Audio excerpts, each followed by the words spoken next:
Hello everyone, my name is Carol and welcome aboard to Knitting on the Hook. In this tutorial, I'm going to show you how to use your transfer tool. So let's get to it. The transfer tool is useful for shaping, from increasing to decreasing stitches, which is also great for making cables and casting off.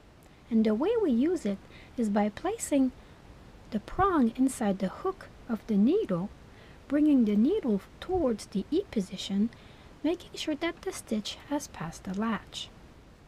Push the needle back towards the A position so that the stitch transfers from the needle onto the transfer tool. To place the stitch back onto the needle, simply put the prong inside the hook of the needle and lift the transfer tool up so that the stitch transfers back inside the hook of the needle.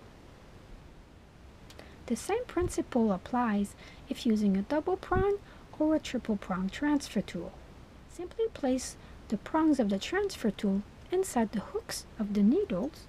Bring the needles forwards to E position so that the stitches have passed the latch of the needles. Push the needles back into A position so that the stitch transfers from the needles onto the prongs of the transfer tool.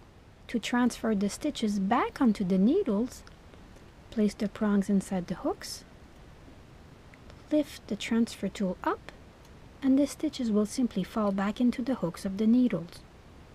If you enjoyed this tutorial, click on the thumbs up to let me know. And if you would like to see more, click on the subscribe button and it's going to take you straight to my channel where you can browse around.